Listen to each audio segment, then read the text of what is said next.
Who is Bob Dylan? Is he a folk hero, an outlaw, living amongst the people? Is he a youngster, following in the footsteps of his dying hero? Is he a man of the people who loses his way and finds God again? Or is he a troubled celebrity, dealing with his public image and his private life? These are all questions presented by the film I'm Not There, directed by Todd Haynes. And each of these facets of Dylan are not Dylan at all. Or are they? For each of these facets are presented by a different actor, not named Bob Dylan. You have Robbie Clark, you have Jude Quinn, you have Jack Rollins, Woody Guthrie, Billy the Kid, Arthur Rimbaud, the poet. Deciding to do A to Z, Rise and Fall biopic would have been too easy, but also not giving us the proper picture of who Bob Dylan is. And I think this film, in doing that, making this mosaic of these characteristics, these elements of Bob Dylan, really asks us who we think Bob Dylan is, and ultimately finding out who is probably the closest to the real Dylan.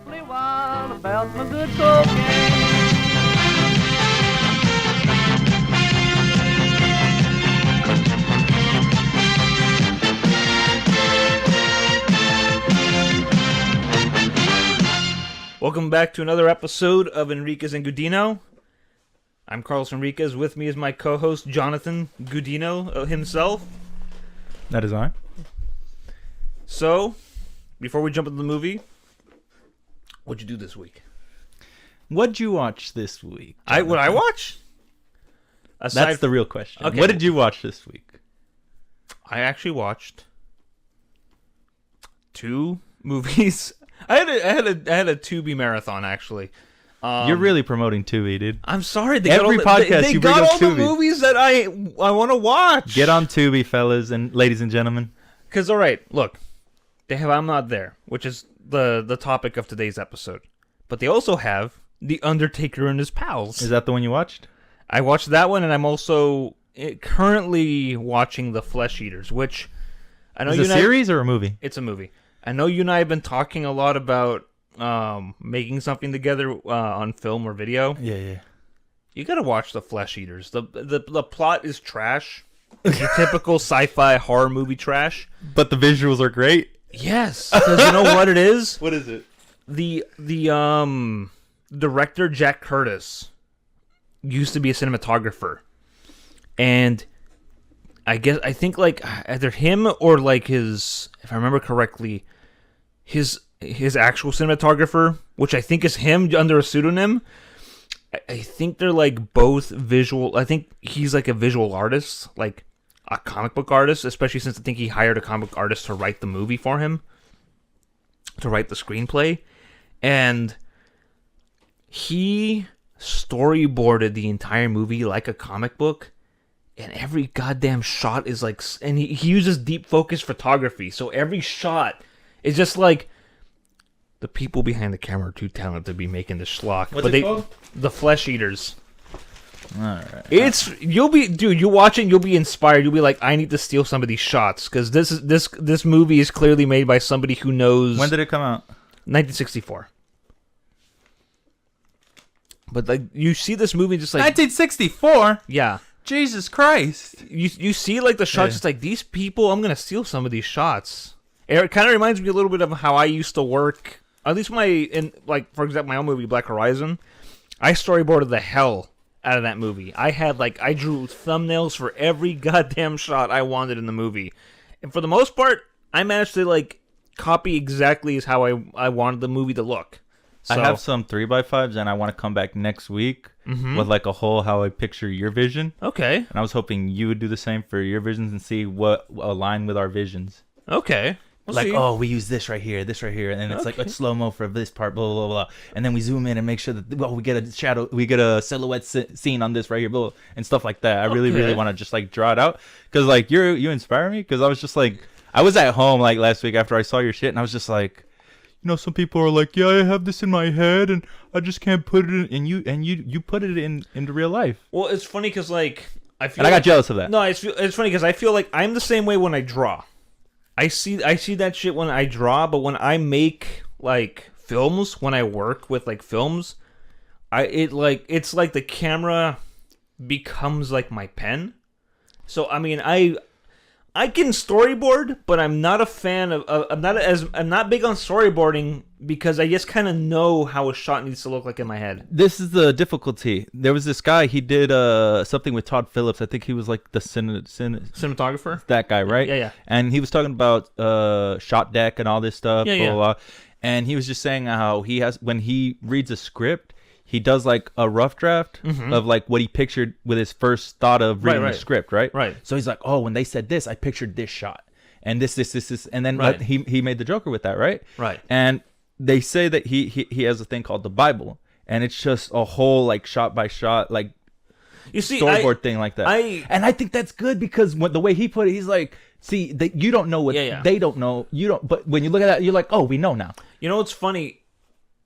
That works for a lot of people who want to work that way. But for me, I used to think that way, but it wasn't until like I think after my first like full 60mm like short film I did for art school, I pretty much just kind of changed my approach because I realized like I kind of like just being able to go out, shoot, and capture things on the fly because there are some things you can never plan. I'm pretty sure for. some things are adaptable. I'm pretty sure some things you some can things adapt are adaptable, but like I'm just saying that my style of shooting used to be very meticulous, and then I just kind of loosened up over time. So now it's just like, fuck it, I'm just gonna. Because they were saying sometimes it's like, oh, it's gonna be raining, or sometimes it's gonna be sunny, and it's like the outside environments. And I'm just like, oh crap, like that's where you adapt to that stuff. You know, it's funny. So, One of the guys who came out of the French New Wave, Eric Romer, in his later movies, this dude, in order to get the correct scenery and like including like plants in a shot, this dude would like go to a place, plan out ahead, plant the flowers he wanted for the scene, like a season ahead. Yeah. Come back in the appropriate season, ready for that shot. Fuck him. Fuck that piece of shit. I have to do that now. I have some sunflowers that will bloom beautifully next year. Start thinking a movie around it. start playing a movie around them. They're tall, beautiful, and yellow. But I think look, everyone should ultimately work in the like manner they're most comfortable with. Like I said, I used to be really big on thinking like, well, I know I do comic books. I'm gonna storyboard everything like a comic book, and I'm just gonna rip shots out of it. And then I realized like that worked for one movie, but for everything else, it's just like I kind of just want to do this on the fly because you never realize like. I never realized how much, like, for me, what inspires and drives the way I pick shots for scenes is visiting shooting locations. Because I go to a shooting... I see a place, I'm like, oh, I would want to shoot something there. I go there, I bring my cameras and everything. I have my, like, actor set up. And then it's just, like, whatever inspiration I got from, like, the architecture or anything... suddenly just guides the camera and the shots I pick. For example, in Goner, the whole climax after she shoots up the park, and she's running out of the subway, and she's by like the lakefront, and she comes out of that little stairwell. Goes from dark to freaking blinding. Well, light. aside from that, but like it's after that, but like okay. she's like walking, she's like shot. You see her coming out of that stairwell when she's coming to you. Yeah. I walked by that stairwell and that like little waterfront so many times, just like I gotta use it for something, and it's just like it, and I just like it for me. It just came naturally for me.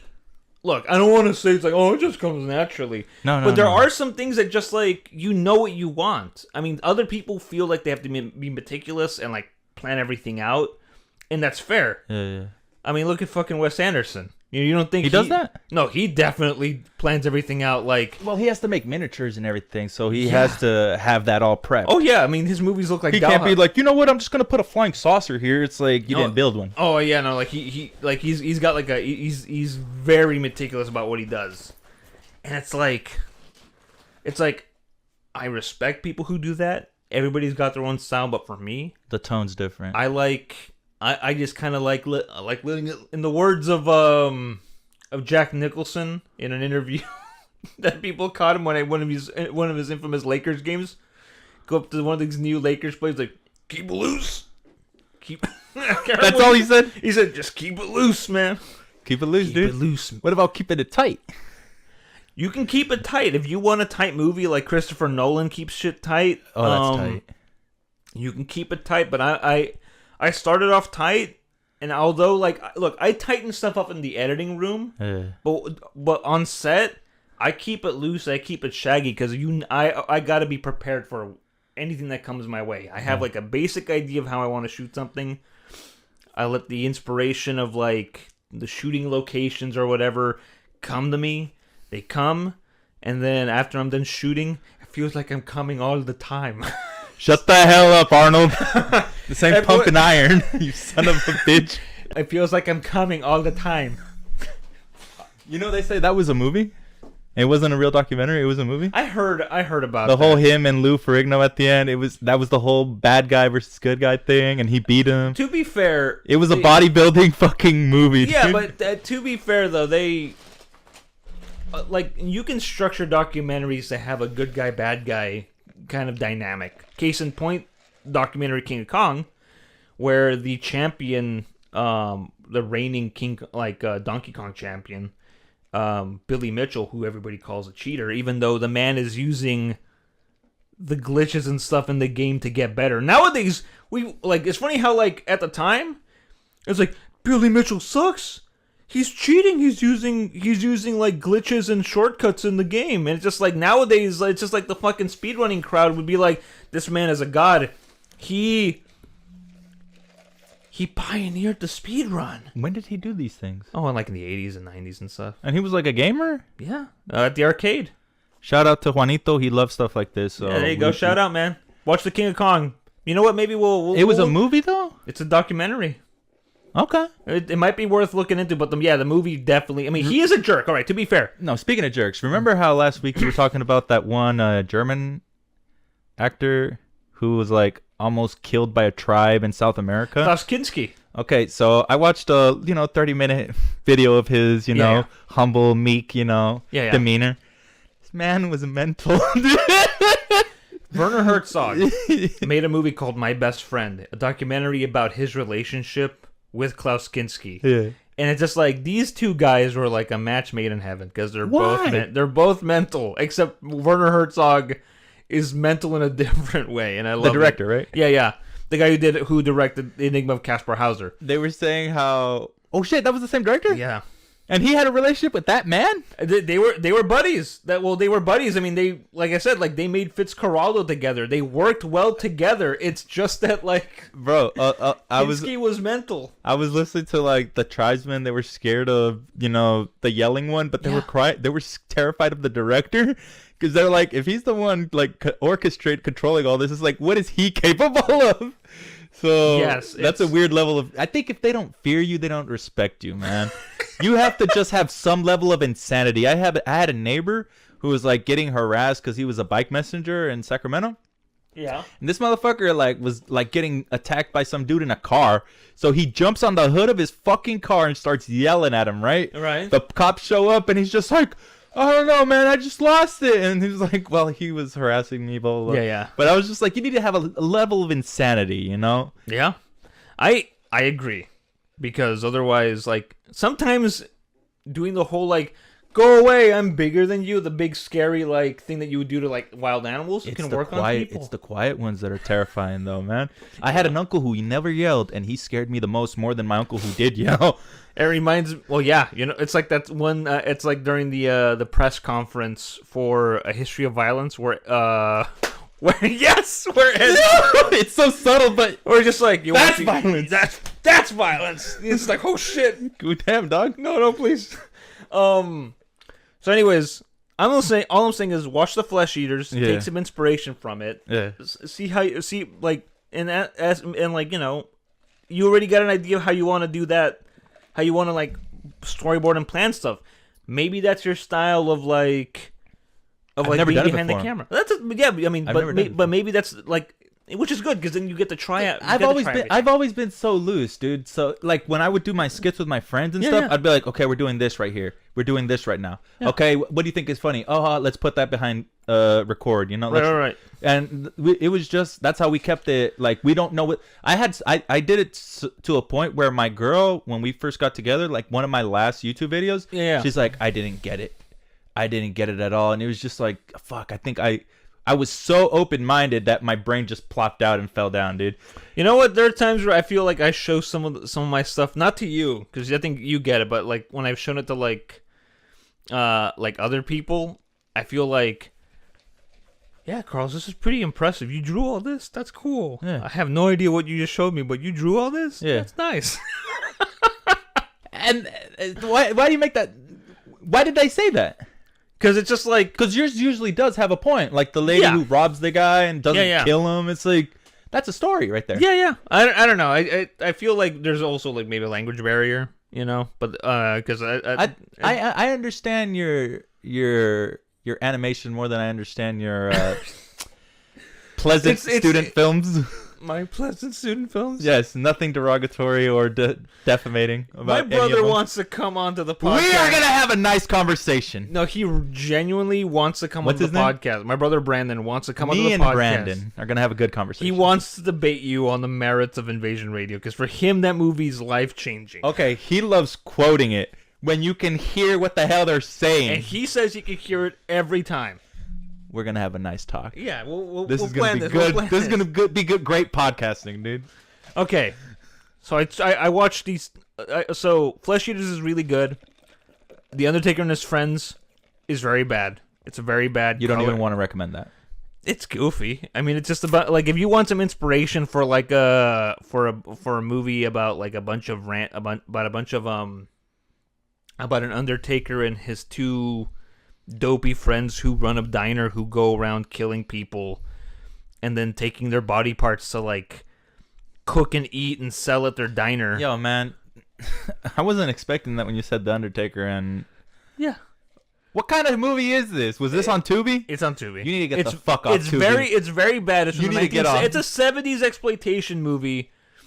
Okay. It's very bad, and I mean, if you wanna see a good example of how you maybe can do some cheap practical like gore effects, I do want to rip your head off, that are quaint. Yeah, maybe watch that. If you want to see some real like fucked up like early gore effects, watch anything by Herschel Gordon Lewis, some of which are on Tubi. Specifically, watch pretty much watch like anything that has affiliate link in the description. I wish. Watch The Taste of Blood, Color Me Blood Red, 2000 Maniacs, The Wizard of Gore, and specifically watch The Gore Girls. You had me with Flesh Eaters, dude. That's what I'm starting with. Okay, no, that's a good one. Don't overwhelm me. Those are actually good. Yeah. So stick with that. We'll move on to like the fake gore that uses real. We'll work butcher shop meat later. But that was me. What did you do this week? I'm assuming you maybe watched some new movies in the theaters this week. Yeah, I didn't go last week or the week before because I had a dentist appointment that I spent $1,300 on. Shit. Yeah, and I have to show up on next Thursday. I was looking at my schedule. Damn. To finish my crowning. So because they have to make a mold. Right. But so I didn't go 2 weeks ago, but I went last week to see The Flash.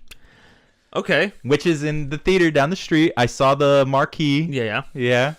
It's getting dragged through the mud, but okay, before I give my opinion. Hold on. That last week was like two major studios put out two major films. If it's not Barbie or Oppenheimer, I didn't hear about it. Well, yeah, well, it's funny because like Elemental by Pixar, Disney, and Flash came out the same weekend. Yeah. There was a lot of kids at the movie theater. I went Thursday. I went Friday. It's funny how both of those are bombing. They both are? Well, you know, the funny part is, okay. There was a lot of children with their moms and dads. Apparently, I mean, mind you, the people who are saying it's bombing, I almost never want to take seriously because they're like animation YouTubers, YouTubers who focus on animation. I take with a big heap and grain of salt because these are dudes in their 30s and 20s and 40s capping on a G-rated film, dude. Like film, it's just like it's like why don't you? It's like Have you thought about watching movies for adults, young man? Bro, it's like that George Lucas line. It's like, it's a movie about space wizards. Like, it's for kids. Don't hound me for Jar Jar Binks. Like, leave me alone. People get on Jar Jar Binks' ass so much. I never saw anything wrong with him. Me neither. You could say he was too doofy, this, but you could say, oh my God. He was the heart of that movie. You could say, oh my God, Luke's just such a goody two-shoe, bro. Oh my God. You know what's funny? I growing up, I did not like Luke Skywalker. I thought he was some super people whiny. like the bad guys more than the good guys, dude. No, I think Han Solo is a much more interesting character, bro. Because he's like a Stone Cold. He's an in-betweener. He's not good. He's not bad. Yeah, he's just that guy until at the very end when he's one of the good guys. I'm a good guy now. Yeah. But anyways, so Elemental's bombing, allegedly. I haven't seen it, so apparently a lot of the people in the animation industry, maybe they're just trying to like hype up their friends because that's what friends do. Their colleagues just like, no guys, look, go watch Elemental. It's actually like it's not what you think it is. Go watch it. And it's just like, you know what? Props to the people who work in the animation industry building up their friends who worked on this movie because like. How often do you are you gonna hype up? Say like, hey man, like you should go watch my buddy's film. You know. I think sometimes you have to have someone that just completely shits on it. So it's still publicity. Like, remember a couple weeks ago, they were talking about that gay month thing or something, or like Bud Light and shit. Yeah. It's like you're giving them publicity by just talking about how much you hate it. Yeah. Like Kid Rock shot a fucking 5 gallons of Bud Light. It's like you went and paid $100 for cases of beer, dude. Imagine thinking to shoot it. Imagine like making a you made a statement. You got other people who think the same way like you. Mad. I hate Mexicans. I go eat tacos. It's like what the fuck, dude. Like you're not exactly. You go to the corner where the paisas are. You don't go to like the nice little Taco Bell. It's like it's like, oh, I hate them. It's like, bro, how the fuck do you hate something and then you just paid to support it? People are just so blinded by wanting to make their statements that they forget that what they're doing. They think that they also, I'm going to say it, like I think those people do not see money as an object. Yeah, I think he's at the point where it doesn't matter for him. Yeah, you're right. Anyways, what I was saying though is like, so Elemental apparently is secretly good though. I haven't seen it. I might see it now. Apparently, I was not thinking about seeing it because it literally just made me think of the age-old meme of like Pixar movies are literally just like, what if toys had feelings? What if fish had feelings? What if bugs had feelings? Yeah. What if robots had feelings? And that's just like, what if elements had feelings? Jesus Christ. And it's just like, okay, yeah, they did finally go to the what if feelings had feelings in Inside Out, but also that movie was good. What if feelings had feelings? And it's just like, to be fair, yeah. That movie's actually good though.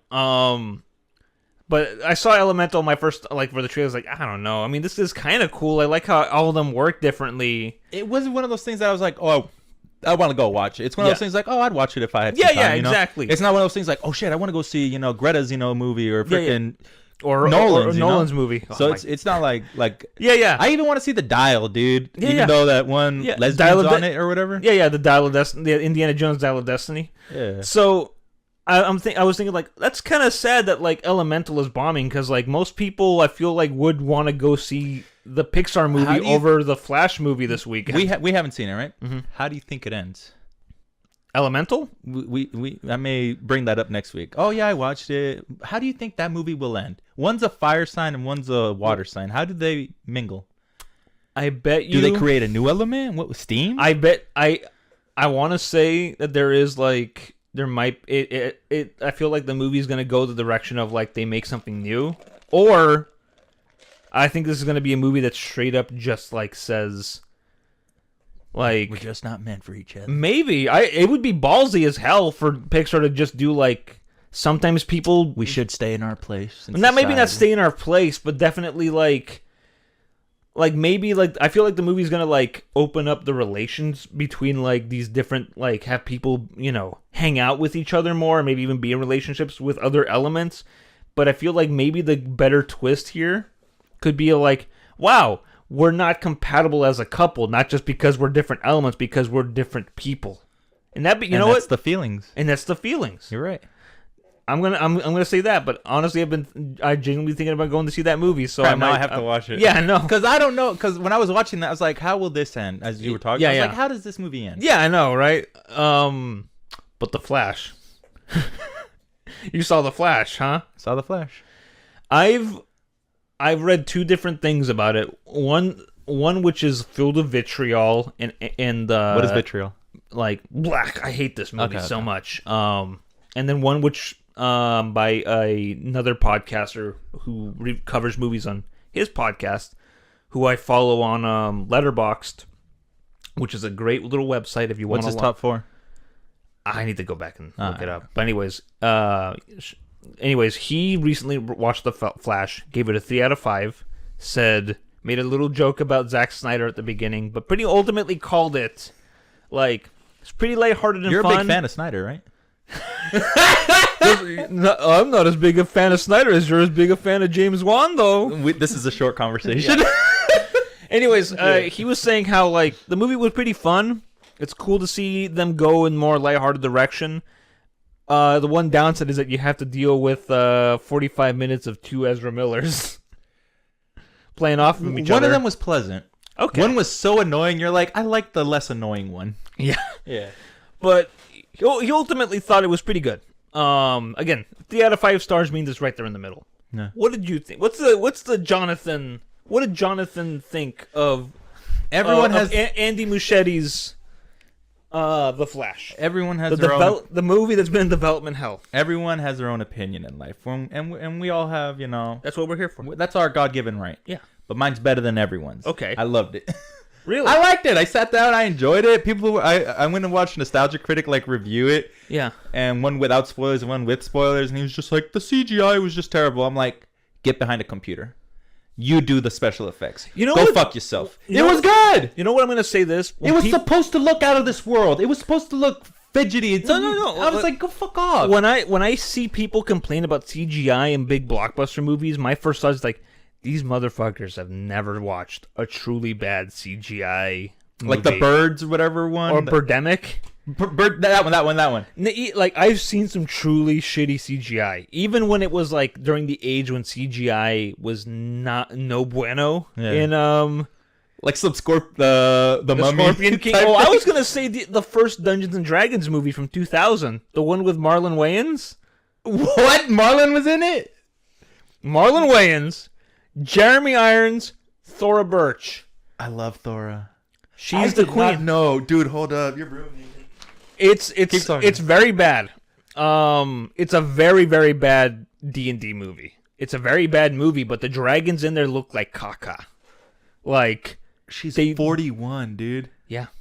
But like the dragons in this movie, the dragons of the original Dungeons and Dragons movie, they look like just flying turds. It is that bad. Is it like Spawn bad? Probably the same. You know what? At the very least, it fits the aesthetic of Spawn. Like, say what you want about that movie, but at the very least, like, if you read those comics and you know how those characters look like, they look about the same. Honestly, I think this bad CGI fits the Spawn aesthetic more. But this was like, oh man, it's barely a D&D movie. Thora played Jesse Barnes in a movie called Alaska. Okay. Her mother passes away, and her brother ends up, and her moves in with her dad, who is a sea pilot. Okay. Who finds stuff to Alaska because it gets snowy and shit. Yeah. But if that movie I could find anywhere, I would have us watch it next week. But I can't find it. It's for free on YouTube. There's a really good, probably her most famous role, I would say, for Thora Birch's American Beauty. No, hell no. Ghost World. It was the first thing to pop up on the IMDb. Because Ghost World fucking rules. Is it good? Hell yeah. What is it about? Young Thora Birch. Hold on. She was in Hocus Pocus. How are you going to say Ghost World? Okay, fair enough. And that's my wife's favorite Halloween movie. There you go. For good reason. It's good. No, I like Hocus Pocus a lot. Fucking Sarah Jessica Parker's hot as hell in that movie. And she turned ugly for some reason. That's not fair. I watched her. I was like, there's no way. I will say this though, She's so pretty in that movie. The term "yabos" for boobs is what I say now a lot because that's what they call them. Yes. The other thing is, so it's got Thora Birch, Steve Buscemi, young Scarlett Johansson as her best friend. Like, little kids. I don't see nothing wrong with that movie. This is Ghost World? Yeah. But it's based on a graphic novel by Daniel Klaus, and it's you got Watch it. you got to watch it. But anyways, so you watched The Flash, you liked it. I'm actually happy you said that because I've been thinking about going to see it too. Because regardless of how long it's been in development hell, that's partly it, and regardless of Ezra Miller's out of real life tomfoolery and chicanery that they've got going on, I genuinely want to see how this thing works out, because they've been hyping this up for the longest time. It's maybe been the one DC movie that's had like the longest development history. You haven't heard any spoilers? Because I got two of them that I really want to share. No. My brother spoiled one, like a specific cameo, and By who? Which one? And I got mad at him because it was. All right, hold on. Do not, for the next few minutes, do not listen to this. He spoiled the Chris Reeve cameo. Oh, that's nothing. You're good. You don't know the good Christopher stuff. Reeve cameo. No, you don't know the good stuff. You're good. You're okay, good. Okay, fine. But I mean, just that alone, because the what got me mad about that spoiler was not the fact that they like put like Christopher Reeve in it. It's also the fact that he sandwiched it in a, oh man, the CGI is so bad. Like, you should look at the way they like they made like the CGI Chris Reeve look so bad, man. You're gonna be mad if you ever see it. I'm all like, why would you phrase it to me like that? Why don't you let me go and see the movie without any expectations in terms of like what the CGI looks like? I'm a grown ass man. I have eyeballs. I can make my own. Bro, like, no joke. When they were talking about that, I'm like, it's because he's in another ethereal world, dude. It's like it's not supposed to look fucking real. You expected like I'm like, go fuck yourself, dude. Of course it's gonna be CGI because it's an other dimension he broke into. You know what? There used to be a time. I mean, people never really thought it was real, but at the very least, it like had an element of reality. But like Jumanji. Okay, Jumanji. Jumanji. Okay, you know what? The CGI in Jumanji and Jurassic Park still hold up, actually. Yeah. But I was talking about stop motion, like the Ray Harryhausen movies, like Sinbad, The Seventh Voyage of Sinbad, or Jason the Argonauts. We know those are models. Yeah. We know they're not in the same like room or scale as the actors. You don't think no one in the 1960s was like, oh, the stop motion was just terrible. It looked fake. Oh no, people definitely thought that. But the fact that like it's the fact that like so much creative effort. Also, there's not if anybody genuinely believed that about Ray Harryhausen's stop motion work, that's a fist fight. That's a fist fight. That's a fist fight. Because it's just like, no, this man is meticulous. He made sure that every shot that those skeletons were like sword fighting with those guys was believable. Yeah. They choreographed the hell out of it, so you can go fuck yourself. A lot of heart was put into that right there. Even when like movies that are not that good, that like his stop motion shows up, Ray Harryhausen's giving like he takes a movie that is a D and makes it a B because his stop motion has heart. So this is the thing though, right? It's like, how do you take something that's pure imagination, like dancing skeletons, or another universe you break into because you run so fast. It's like, how the fuck do you expect that to be real in any way? That's imagination. That's you having a camera in someone's mind. Also, you want to talk about like bad or not realistic CGI? The fucking Transformers movies have been going on for like how many movies? 2007, and for 2007 for like 16 years, and people go to see them and they never complain about the CGI. No. And that's because like the robots, they're not expecting for them to be realistic. They're as realistic as you can make a bunch of hunk of metal look. I think they did a good job because if you they're I mean, it's good. I'm just saying that like, but I see them in like the way they move and float and everything. It's like, it's CGI, you know. But it's like they're characters though. So obviously, I'm gonna. Did you ever watch Tron Legacy? Yes. They were mad because of the de-aging. Okay, I don't have a problem with it because Clue 2 is a digital version of Jeff Bridges in that movie. Clue 2? It's the young version of Jeff when they're in Tron. It's just like when Is it a movie? What? Is it a movie or a show? Clue 2. No, Clue 2 is the name of, or Clue. And his his program, Jeff Bridges' young version of him in the Tron the movie. very ambitious one. Yeah, the one who's like the bad guy, essentially. I'm not bothered when he's CGI, because, like, they're in fucking Tron. For the love of God, everything is digital. They're in a computer. Yes. What do you expect? It's a little jarring Okay. when you see it in the opening scenes, because it's just like, whoa. In the bedroom and stuff. Yeah, it's like, that's a little uncanny. But when they're in Tron, I'm like, no, yeah, that's how that looks. Okay, I got pissed off because I watched that movie in theaters, right? Uh-huh. And I loved it, right? Yeah, yeah. I was just like, I didn't even know it was Olivia Wilde, bro. Yeah, yeah. She is so pretty, dude. Yeah. Well, I was just like, okay, whatever, right? I watched a couple reviews on it because it popped up on my... That was fist fighting. Like that was one of 2 Disney movies that got trashed by reviews. That I was just like, give me their addresses. I want to fight these critics. The other one was John Carter.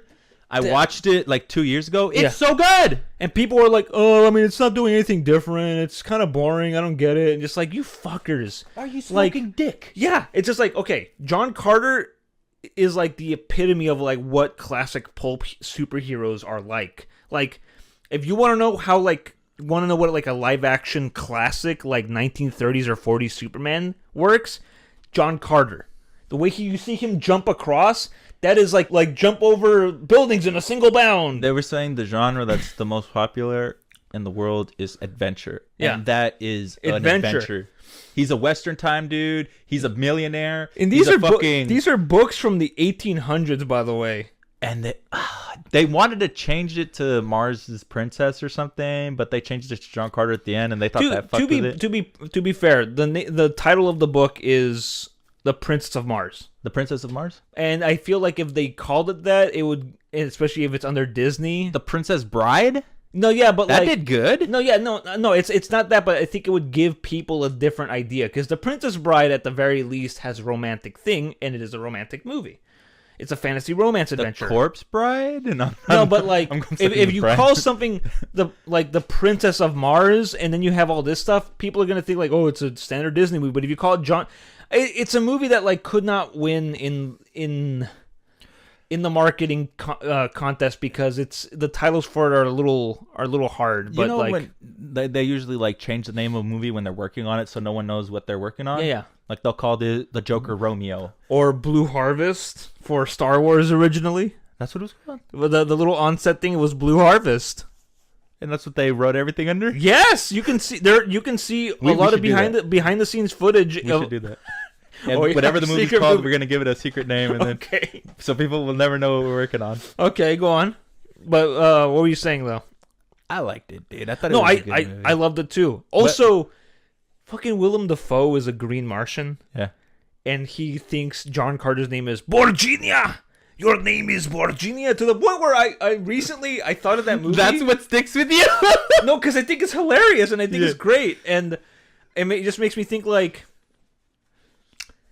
The other day I was like looking at my cat Gus, and for some reason I just said Borginia to him. No. But also he's kind of. I like how John is kind of sweet on the Green Martian girl too, you know.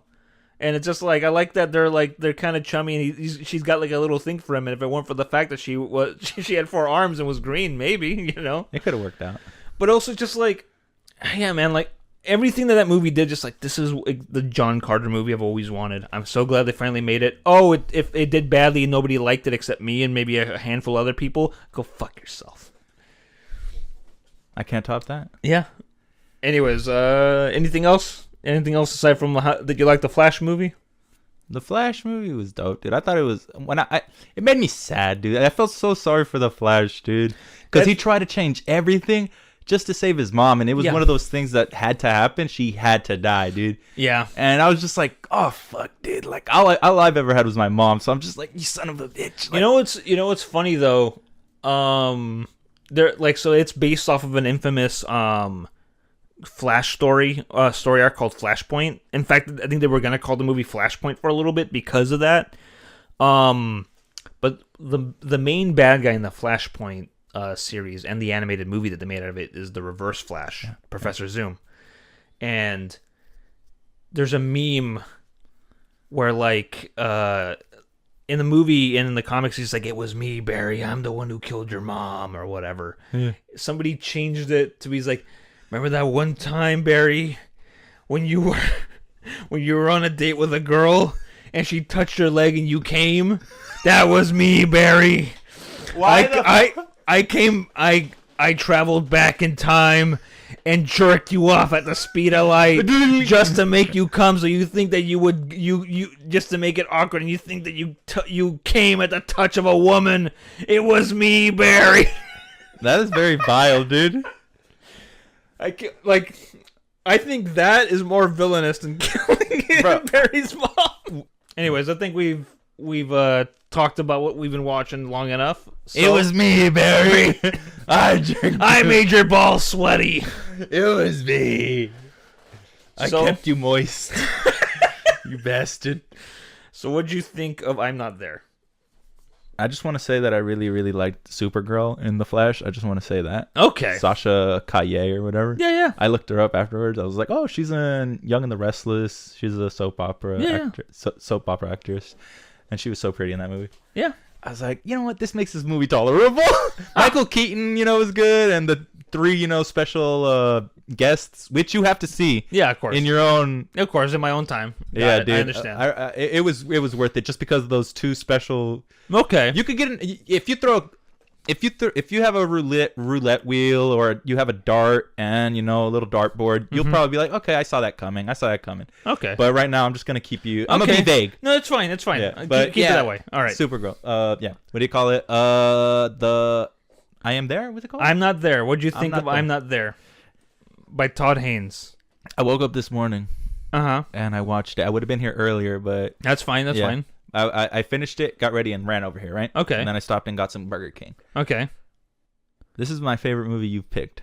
Really? I fucking hate you. Is it? Do you like that much, huh? It was really, really good, dude. And you saw how, all the different styles that he... Okay, everything worked for me. I was a little confused with the Richard Gere thing. Yeah. I was like, who is he? Is he older? It's funny, because, Dylan? Yeah, he... Okay.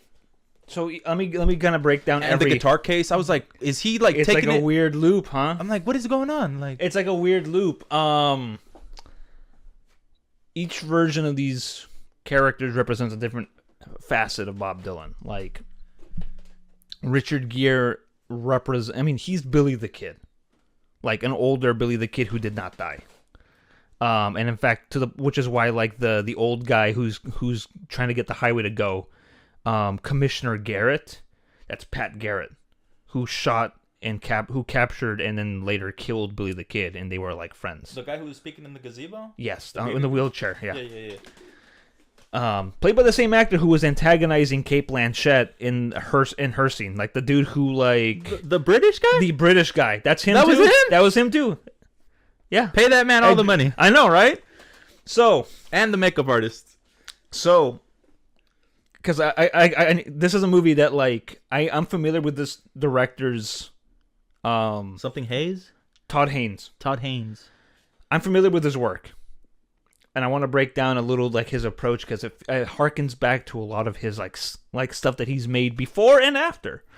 So, to answer your question, Richard Gere is the mythical Bob Dylan. He represents the version of Bob Dylan that in his more kind of folklore stories about old heroes and stuff. He's the mythic Bob Dylan, which is why he's an older, secretly didn't die Billy the Kid. He's the most grounded.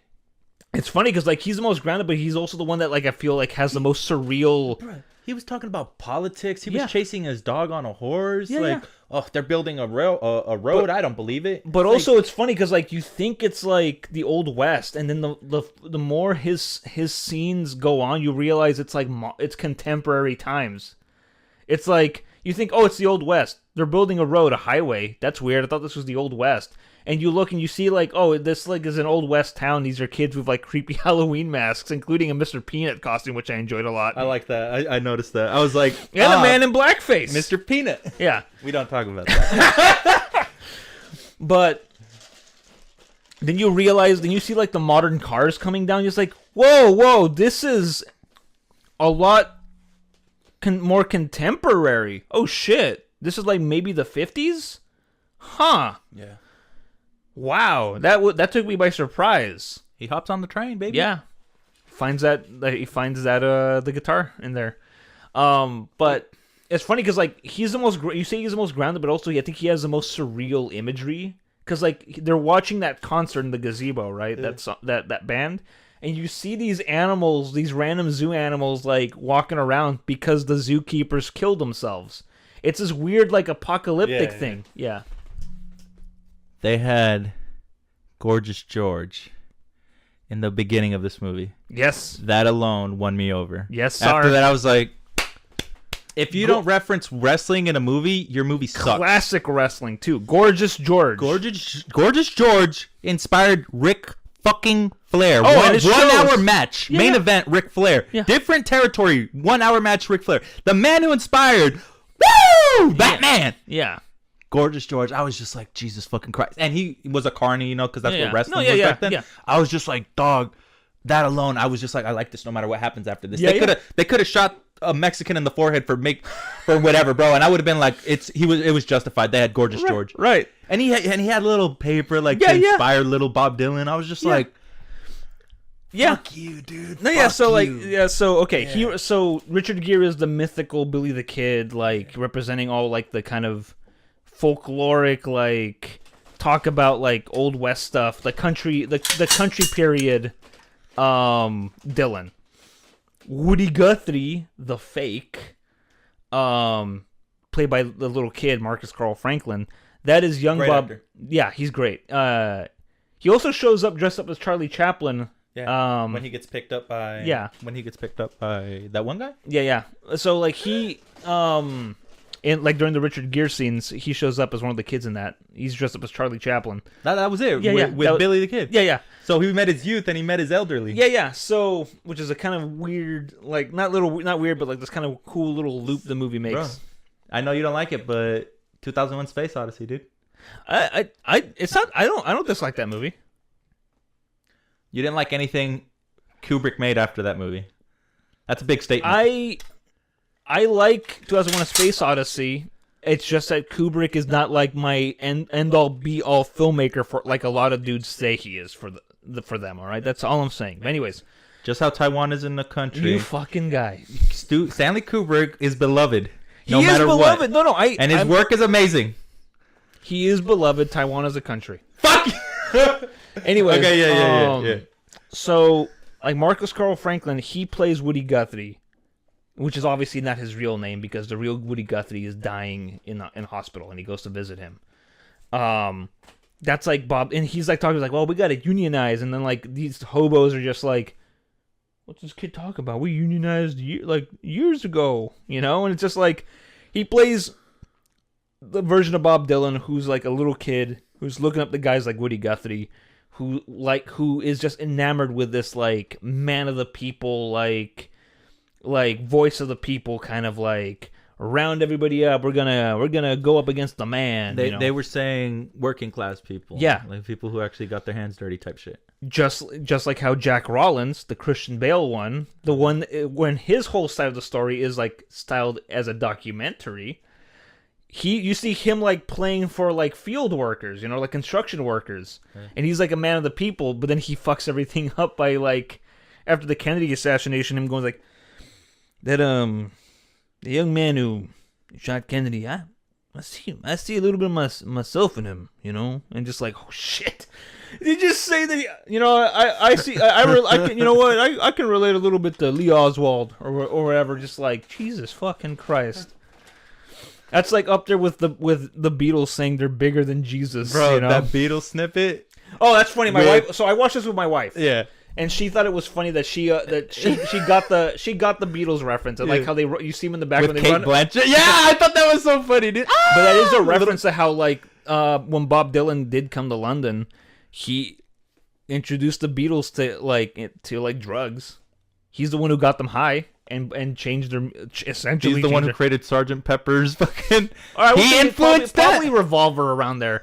But it's funny. Like Kate Blanchett, I feel like looks the closest to Dylan. In the movie, and she plays the version of Dylan from a documentary that was shot at the time, that was about Dylan going electric. It's called Don't Look Back, Okay. And it's funny because I have that documentary on DVD. They brought it up in the dialogue scene. And it's funny how it's Electric just like Man. And it's funny because it's like that was a big deal because like Dylan was like a folkie, he was like the face of folk music, and this fucking guy shows up and starts playing electric guitar at the Newport Folk Festival, and it was like fucking traitor.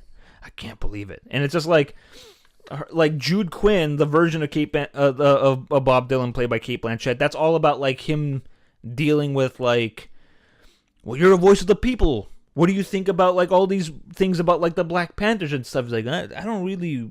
You just want me to say things that you think I'm gonna say, and you don't really care what I'm saying. I don't even know what I believe in anymore, And it's just like that's him. He was like, if you think I'm a Black Panther member, I'm gonna tell you right now. Yeah, and it's just like, yeah, it's just I just think it's funny because it's like it's that thing of like looking up to celebrities so hard in this whole idea of hero worship that you need to have their opinion on everything, and when you kind of pictured yourself as the voice of a generation of people. That kind of comes back to bite you in the ass. Yeah, exactly. When like, oh, I speak for the working man. You speak for the working man, but what about like the other working man that isn't white, And it's just like because they had a whole Civil War bit going through the movie about that. Yeah, this whole like the discussion about it, and it's just like because it was things that like Dylan had to deal with at the time, like all these interviews. Ben Wishaw's version of Dylan, the poet Arthur Rimbaud. He's kind of just mostly there to kind of insert, like, kind of bits of wisdom and, like, things to kind of ground the movie, Obviously, Jack Rollins, the one played by Christian Bale, is, like, is meant to span both, like, kind of man of the people Dylan going out and, like, playing for, like, blue-collar workers, but then obviously losing his way and then becoming a born-again Christian, which did happen to Dylan in the 70s. Which, by the way, that's a very interesting period. Because, like... You had a perm, dude. Oh, I know that. You like that perm? What do you think? What do you think of... Okay, I was like, yeah, he's in the 70s now. But what do you think of that... Not only... Okay, what do you think about the fact that this version that Jack Rollins, Christian Bale, like, when he became a born-again Christian, he moved to Stockton to become a minister for this, like, church... And then he has this Bob Ross perm. Mm-hmm. And it's funny, he's like... It's funny how that looks a lot like older Bob Dylan from that time period, actually. I saw nothing wrong with that. Oh, no, I think it's very cool. But also, that song they play, like, his gospel music, his Christian albums that he put out, like the 3 that he put out, I think, in the late 70s, they're not bad. If you like gospel music, they're pretty good. If it's on the radio, I change it. I just can't sit through Jesus. Well, I mean, it's more. I think it's less than that, and I think it's more gospel-y. I think it's more tolerable than Christian rock. Right. You're not making more people go to God more. You're just making rock and roll worse. Fucking Cate Blanchett had my favorite scene where he was tied from his ankle on the roof like a balloon. That's a reference to the movie 8.5 by Federico Fellini. The movie opens up with the main character having a dream about being a kite. And it's all POV shot. You see him like... How does he tie with Bob Dylan? He's like floating up in the air with like his ankle tied to a rope, but it's like POV, so we see it from his perspective, floating up in the air with his ankle, and that's like it's that same idea, but just different. Different angle? How did they do that shot? I feel wire work. I think it's a combination of wire work. I think the easiest way to do it is just to have them have the set be upside down, but film it right side up, and have them like swing back and forth. To look like they're... You're lying. I think that's one way. I haven't looked it up, but I feel like that's one way to do it. The other way is just do it wire worky. What else? Robbie Clark, the one played by the late great Heath Ledger. He was just the asshole of that. No, he was. He was the asshole of his soul. If that was... But you know what's funny? A lot of people say that's the real Dylan right there. The one that's like struggling and is like a jerk to like... Because apparently his relationship to Suze Rotolo, who, if you look at any of like, she's Bob Dylan's girlfriend on the cover of one of his like older albums, like his like early albums. It's the one where they're like walking in the street. The French girl? Yeah. Okay. So apparently their relationship is very close to Bob Dylan's real relationship with Suze. And With students? No, Suze. Oh. Suze, the woman that Claire is based off of. Also, Robbie and Claire, their names I feel are definitely inspired by the movie that Bob Dylan made in like the late 70s, which was Ronaldo and Clara. So That's very on the nose. I mean, if you know, you know. I think it's one of those, like, if you recognize this reference, then It's like me starting a motorcycle company, calling it, Harvey Danielson. Yeah. It's like, well, I mean, it's a movie about Bob Dylan. Why not have two characters' name? Also, it's funny how that version is not a folk musician at all in any way. Where that version is an actor, which I think is fitting. oh yeah, she liked him because he's an acting in the actor. movie. Yeah, I and like he that line you said. Blah, yeah, blah, blah. and he plays Jack Rollins, the Christian Bale version of Bob Dylan, in Grain of Sand. You're lying. No, yeah, you didn't notice that, like I didn't. I walked into this movie with knowing nothing about Bob Dylan. No, that's fine. But it's because it's within the world of the movie. So Heath Ledger's character, his version of Bob Dylan, is played Christian Bale's version of Bob Dylan in one of his movies that kind of put him off as like a star, But also like a lot of people say like that, like the version played by Heath Ledger is probably the one that's closest to life, because like that's maybe the one that is like closer to the real Bob Dylan. Like when he was talking, when Kate was doing him, I was just like, this is his most. I love using the word pretentious, even though I don't know how to define it. That's because he was, when he got out of the taxi car and shit, I was just like, oh, fuck off, you drama queen. Yeah. Your words hurt you that bad. Go fuck yourself, man. You're a man of the people. Get your back to hurt. Yeah. Carry boxes. Have your hands hurt for a week. It's like you're over here complaining about getting an interview, dude. Go fuck yourself. And what do you call it? When it got to Heath Ledger, he was just like, yeah, I don't think women can become poets, Okay, I thought about that. That was a great statement. That's a statement that whether you like him or not, you're gonna get a response. No, yeah, and obviously it's funny because it's like I like how his wife, who is an artist, I would say more of a real artist than he is. Shots fired, dude. Yeah, no, like she brought like, what about Emily Dickinson? It's like, oh, that's different. He's like, how is that different? You fucker. Like this dude clearly has never read Emily Dickinson. You want to talk about pretentious? That's a pretentious statement, but it was so bold. It was just like, dude, like. But also, he's clearly saying that shit because he's like famous now, and he feels like he could say shit just to like bug people. I was like, bro, you fucking chose this girl, dude, and it's like she's carrying your kid. It's like you knew you had to sacrifice some sort of like, but I thought, lack of words to say to someone, and you don't talk to them like that. I thought about that line too. How about he's like, here, we'll prove it. I'm gonna write the nastiest thing I can think of, and you're gonna write the nastiest thing you can think of. And my thought, just like, I'm glad that she chose not to play into his little game, because it ends two ways. Either he writes something so fucked up because he's a dude. And like a lot of the language that nothing good would come out of that participation. No, yeah, but I thought like he either he writes something stupid, like so fucking vile that it upsets her, or she writes something that hurts him and he gets pissed off. So there's no winning in this. There's situation. no winning. She's like, fuck off with that. And she's the mature one. Yeah, it was bad energy, dude. It was like you could think it, but you don't. And we're also make talking that an about absolute. Absolute. What is that shit? Jedi's can't do absolutes. Absolute. Absolute? It's an absolute. Like, yeah. That's an absolute, bro. Yeah. Because there's some bitches that can probably write poetry. It's like shit. Yeah, Emily Dickinson is a good example of that. Yeah, I read one or two of her poems, man. Wuthering Heights. I'm a fan of it. I could be wrong. That's Emily Bronte. They're all the same to me. The Bronte sisters are pretty, like, they didn't live very long, but they did write some bangers of gothic novels. In fact, I would say they're about a woman aging, right? No. Wuthering Heights? Oh, you know what? Okay, side note. The Brontes, you know how like there's that trend of like women who are like, oh, I know he's problematic, but I can change him. Like okay. I'm into, like, he's a jerk, but I find that hot. Yeah. These girls, because there's tension there. There's sexual tension there. Yeah. These girls, they're the ones to like put that on in poetry. Not poetry, in novel. As a novel. These sisters wrote novels. They wrote Wuthering Heights and Jane Eyre.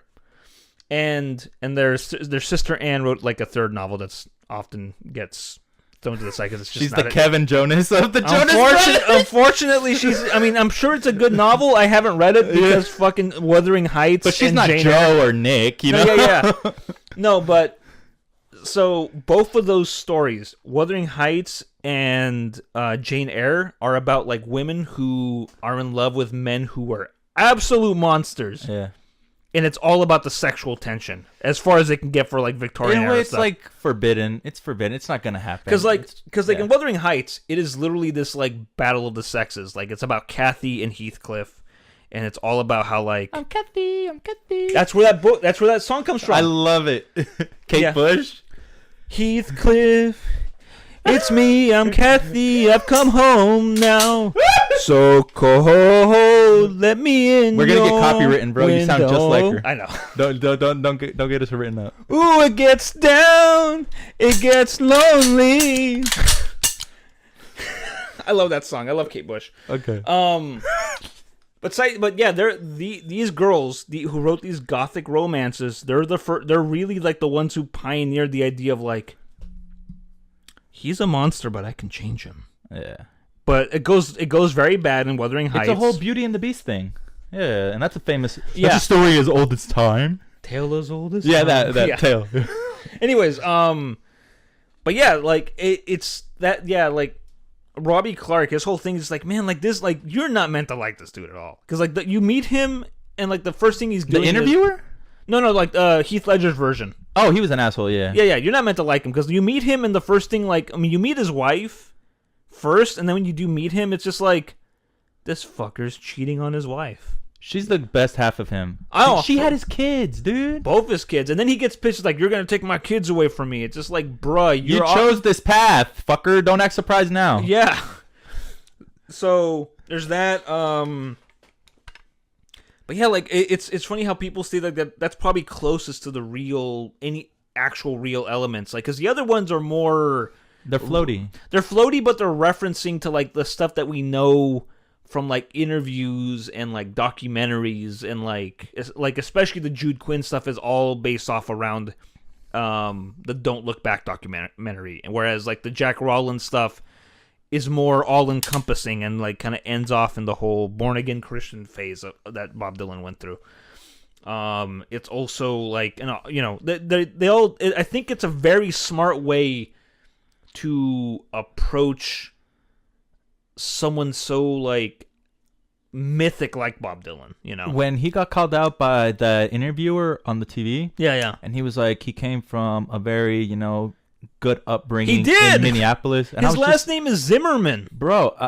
Does that mean he's Jewish? Yes. Okay. Well, either way, it confused me because in the beginning he's like, "Oh, I've been wandering from town to town. I'm an 11-year-old boy." Yeah. I was just like, this movie's good. Yeah, it's good. And anything with Mr. Ben, I'm a fan of Paddington. 1 and 2. Ben Wisham. I love the Paddington movies. Loved him in Perfume. Yeah. Loved him. Have you seen him in Bright Star? Probably not. Okay, that's one you should need to add to your list because he's good in that one. It's about a poet. Bright Star? Bright Star, by directed by Jane Campion, who is one of my my directors. But anyways, I find that approach, this kind of mosaic approach of like, look, I can either make an A to Z Bob Dylan movie that is like about his like youth and then like him it's getting a typical famous. biography. Yeah, or like Elvis and shit like that. It's like, fuck off, Bohemian Rhapsody. Suck my dick, dude. Yeah. This was so different. And it's because it's just like, how do I approach this guy? This guy who's had like many lives, who's had like different versions of himself, who is different to a lot of people. How do I even like touch those perceptions? By having like I'm gonna pull a stunt. I'm just gonna get 2 different actors to play him, and I'm gonna get like the play him in different parts of his life. There's only go on. Another weird thing. Heath Ledger was also in Dr. Parnassus's. Yeah. What the fuck, dude? He was good. He was just like a free spirit, man. Yeah, and then he bit it because he went too hard on when the Joker made him go hard. When he passed away, my friends were like, Jack Nicholson told him to watch that character, and it killed him. I don't believe that. Because he got like so into character that it ended up killing him. I think there were other things going on there. You know it. Also, speaking of Heath Ledger, you know the model that with the short hair, the blonde at the party that Kate Blanchett encounters. Yeah, the one with Coco? the nice pussy. Yes. That's a line from the movie. Yeah, no, I know. Oh, Yeah, she's got a great pussy. That's played by Michelle Williams, What's the wife of Heath Ledger. Oh, when I saw Williams, I thought Serena and Venus. No, Michelle Williams. Like, yeah, I don't know if you've ever That's seen the his movie. wife? Yeah, and she's also an actress. She's in like stuff like Blue Valentine and stuff. So With Ryan Gosling. with Ken from Yeah. the Barbie movie. Yeah, with Ken from the Barbie movie. That's what he's known for now. yeah. Now he's not Drive or anything. No, I've never seen it. I heard it's great. You'd like it. I think it's up your alley. I heard it's really good. I think that guy's movies are ones that you might want to watch. What's that one when he meets his future wife or whatever? Something Peaks. Oh, Place Beyond the Pines? Is that the one with that one girl who has Eva Mendes? Yeah. Yeah. That's Place Beyond the Pines. That's I an heard it's interest. good. Yeah, I heard it's good too. It's from the same director as Blue Valentine. Okay. He's a director that's kind of like gone I remember weird. watching Blue Valentine once, and I was just not a fan of it. It was just too mopey and. I liked it because all the scenes shot in the past are shot in 16mm. So all the pleasant memories are in 16 as God intended. Here's the thing: I watched it. I know it's mopey and sad, but I kind of buy it, but it also goes from a good relationship to a bad one. yeah. But Yeah. also it hits at a primal fear as someone who's been in a long-term relationship. So it 'Cause I really always- struck a chord. Because I see that just like shit. That's so That could be me one day. Yeah. If and like, Cautionary tale. I bring that up to my wife. She's like, that could never be us. It's just like, really? It's like, yeah, no, because I actually I don't know. She stuck it out with me for like 15 years. So I mean, clearly I've done something right. So, but regardless, but yeah, like approaching, like having that approach to just say like it's about Bob Dylan, but it's not. They're not Bob Dylan. Like, no one's named Bob Dylan, and the real Bob Dylan shows up only in like archival footage at the end. They were saying in one of the talking spots, they were just like, "Never give your real name." Yeah, and I was just like, "Okay, I like that. That really ties things together." Yeah, like, and it kind of does. His name. Yeah, this is his name. This is his name. Yeah, and But it's not. Yeah, and it kind of like, I mean, He's a Jewish man from Minnesota. Fuck this fool. yeah, honestly. But I mean, it kind of ties in with the whole like thing about how Woody, the kid version of him, ran away and was like got enamored with his hero Woody Guthrie. What about this movie you chose? Because I can't remember the name. I'm not there. I'm not there. What? Why? Why this one? It's a movie that I remember when it came out, and I was kind of like, this is kind of a weird movie that they made why would they make a Bob Dylan movie but have him be played by like 6 different actors? That's weird. And then I watch him like, this movie's brilliant. And then I've also got familiar with the director's other movies like Safe, starring Julianne Moore, who's also in this movie. I love Julianne. Have you seen her in The Forgotten? Yes. I fucking hate that movie. It's terrifying. You should really watch Safe because that movie will fuck you up. Don't make me do this. Don't put me through this. It's a good movie, but like I remember watching that movie and the final scene with the mirror haunts me till this day. Don't put me through that. Anyways, but like the thing about Todd Haynes, and there's a lot of elements that he borrows from an earlier movie he made. You brought that up earlier, yeah. About David Bowie that stars. That is based on David Bowie, and like the controversies and drama in his life, but is also not explicitly about David Bowie, and it also stars Christian Bale, called The Velvet Goldmine. And it's funny how like that movie reminds me a lot of this movie, specifically in the scenes with Kate Blanchett's version of Bob Dylan, because of how like surreal and like stylistic it is a lot, So it reminds me a lot of that. The scenes with Heath Ledger's version of Dylan reminds me of a movie that he would make later called Carol, about a forbidden lesbian romance set in the 1950s around Christmas, starring Kate Blanchett and Rooney Mara. What else? He's a very versatile director. He made a period drama also starring Julianne Moore. You can see he likes working with certain actors. Called Far From Heaven, which I have on DVD. that is in the style of like these 1950s melodramas, but is also about like interracial relationships at the time when they would have been verboten, as well as like, and also Todd Haynes is an openly gay man, so he touches a lot on like these elements in his movies. Specifically, his first movie, which this is some inspiration to show you how far you can come in Hollywood and being an indie filmmaker. His first movie is called Karen Carpenter Superstar, the Karen Carpenter story. You can watch it on places like YouTube and various parts of the internet in bootlegs only. It's a movie that I think was shot on 16mm and is about the life of Karen Carpenter, one of the lead people from the band The Carpenters, and it's told entirely with Barbies. You're making this up, right? No. Like the I toy? can show it. Yes, the toy. Like, he took Barbies, dressed them up, and had his actors try to do their best to like sound like what Karen Carpenter and his brother and their mom sound like, and just like over time, because like Karen Carpenter had like an eating disorder. She was like anorexic, and that would ultimately lead to her demise because of her like body image issues. He would actually start shaving down the Barbie to like make it thinner and thinner throughout the movie to replicate that. And interspersed with those drama scenes, which by the way work, despite the fact you're watching people holding Barbies underneath like a set or a dollhouse, like puppets. Yeah, it works because like the drama is there, and it's real. But he also intercuts like actual like educational documentary footage about like eating disorders and stuff, which is how he kind of see him hone that element of like cutting these kind of biographical elements with like other unconventional elements in a movie like I'm Not There, So yeah, but also the reason you can only watch it in bootlegs and like the worst possible VHS rip, because the Carpenter family saw it, and even though it is on the side of Karen, who is ultimately the victim in all this, her family saw it and immediately wanted every copy destroyed because it was illegal, and Todd Haynes, even though he was making essentially a fan movie that was meant to look at the things that Karen Carpenter went through, it painted her family in a bad light because, let's be honest, they were not helpful. And they fucking, like, you can only find 43 minutes? Yeah, it's 43 minutes.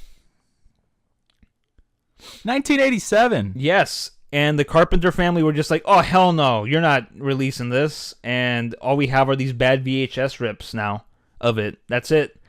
I'm sure, like, the original negative exists in, like, Todd Haynes' collection, but he hasn't been able to release it for legal reasons. And it's a shame because I would love to see it in its like pure cleaned up version. So, but yeah, like he made a movie with Barbies. The drama was there and palpable. It's often highly recommended because of how unconventional it is. And now he's like, I think his last movie was a movie with Mark Ruffalo about the Teflon poisoning in the water over in like I think Pennsylvania. I think the movie's called like I think it's either called Blackwater or Darkwater. I can't remember, but it was a movie that came out recently. It's an independent movie, but like he's still doing it. He's still doing it. And he's still good. I like Todd Haynes. I think he's a good director. I think I like how he takes these unconventional approaches to like films, and also he shoots in 16mm every now and again. Anyone who holds a candle to the classic indie film stock is a hero in my heart. He's not mainstream to do 35 yet. No, he does 35. Like that Mark Ruffalo movie was 35. That the Julianne Moore movie Far From Heaven is 35. He shoots in 35, but I mean, every now and then it's an aesthetic choice because it brings a different element. Like when you watch Carol, he shoots that in 16, and it's like a 1950s. It's set in the 1950s, and it gives it a whole different vibe. Like it's much more grittier and more grounded, more intimate. But yeah, man, like I can't think of like another. It's been like there are not a lot of movies that take this biographical approach. Like another movie that does something similar is the movie Love and Mercy about Brian Wilson from the Beach Boys, where he's played by two different actors in two different time periods. He's played by Paul Dano during his youth when he's with the Beach Boys, and then by John Cusack as an older person when he's like a recluse and is suffering from his like mental illnesses, you know. So a little back and forth between that. And then I think the only other one that kind of gets to this kind of emotional honesty, ultimately, this kind of wrestling with what you represent to the public as a whole, as well as like who you are in your personal life, is maybe the Elton John biopic, Rocket Man. What was your least favorite bit about his direction in this movie? I'm Not There.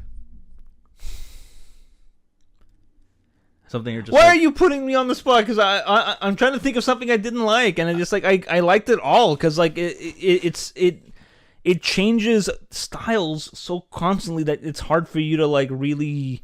I mean, if you want to ding it for anything, it's maybe asking yourself how necessary the scenes with Ben are to the movie. But I like that they kind of interrupt it because they kind of add like an extra commentary to it. Why were all his shots, the black and white ones with Ben? Yeah. Why were they so grainy? 16 millimeter. That was 16? Yeah.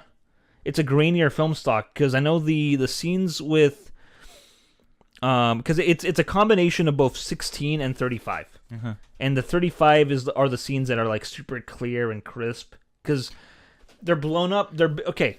When you project 16 millimeter and you blow it up to 35, you make the grain bigger. Yeah. So my favorite part was going towards the end after they do the Beatles thing and the grass and the girls run and shit. Yeah. How the people talking to him, they were all like wide angled. And then when it got back to him, he's like, you know, regular 50 or whatever millimeter. And it's just like, I'm going through lenses right now in my head, and I'm like, which one should I choose? And I was just like, I love both. Because this one could make it look uncomfortable and you could get a better wide angle. Exactly. But this one looks like a natural shot. Yeah. So I'm like, fuck, man. So I was very in between. It's why I always say pick the one that's like normal, and then pick like maybe an attachment to make it wide angle for those specific scenes. Because you have to ask yourself, how often am I gonna like make? How often am I gonna use that wide angle? How often am I gonna make the wide angle close up a signature shot in my work? This is where I was in two worlds about it because my GoPro, its natural function is wide angle, right? Yeah. So it could catch more things and stuff. I'm like, I have a wide angle lens right there. Yeah. And I'm like, I showed you the camera. The other one goes to 130 whatever.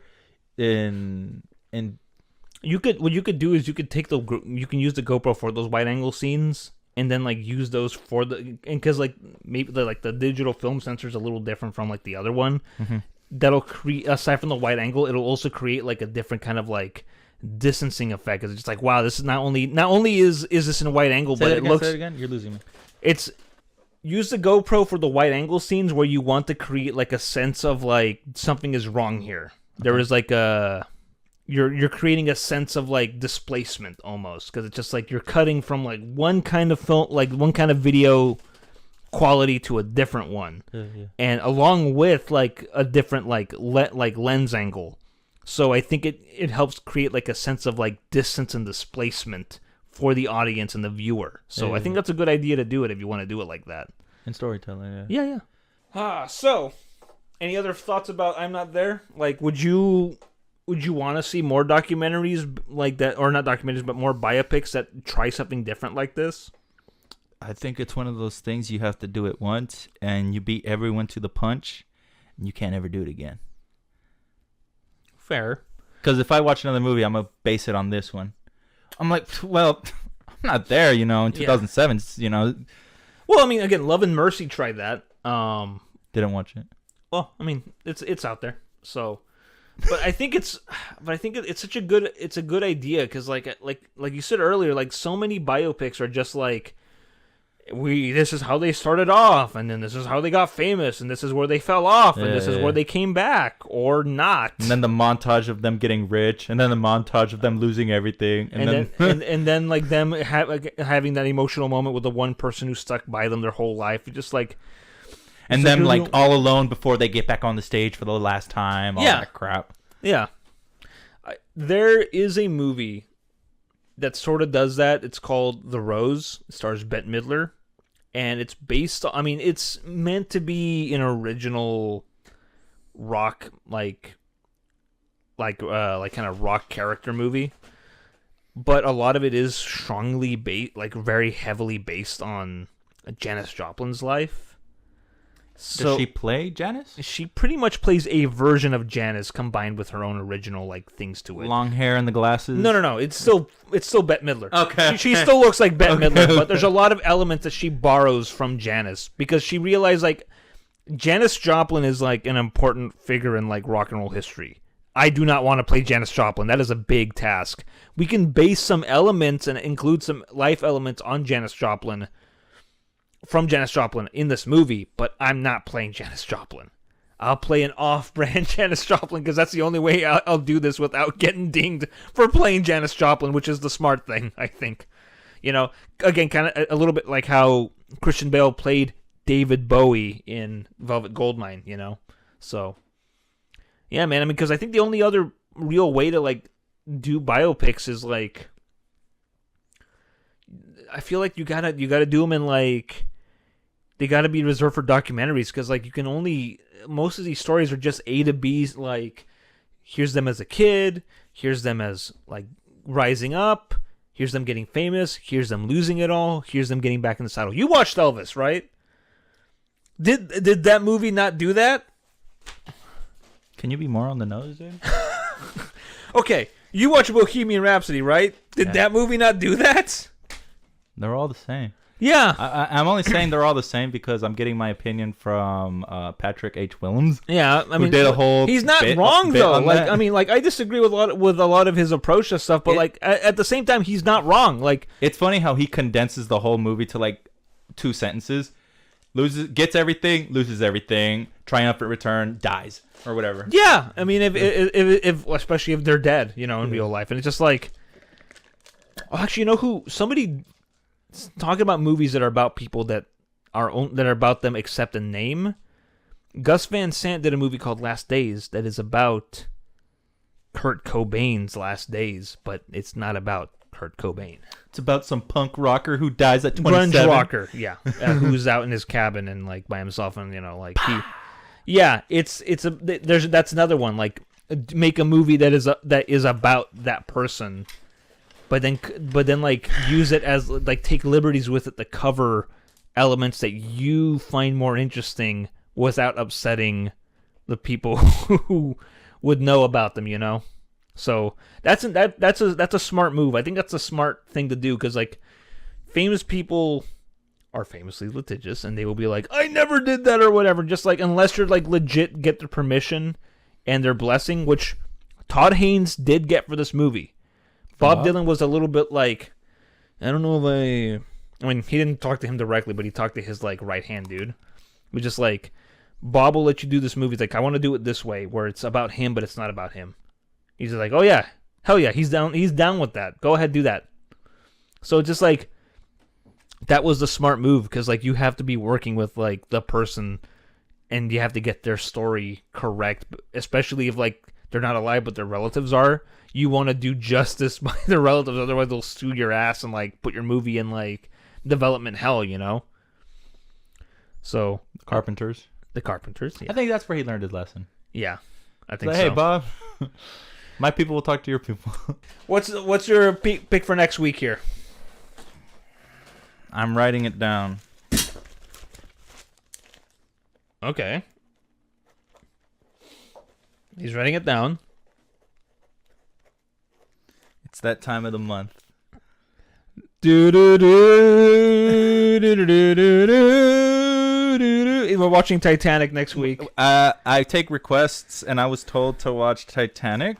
So we are watching Titanic. That's fair because I hadn't seen it it's been a few weeks. It's been a few months since I've seen it last. It's overdue, but it's overdue. Baby, it's overdue. You know we're what? We're gonna watch it again. This is gonna be fun because I've watched Titanic 100 times because my wife adores that movie, and you like that movie, and it took me a long time to come into the movie's light. Every time I'm in the gym, I'm coming.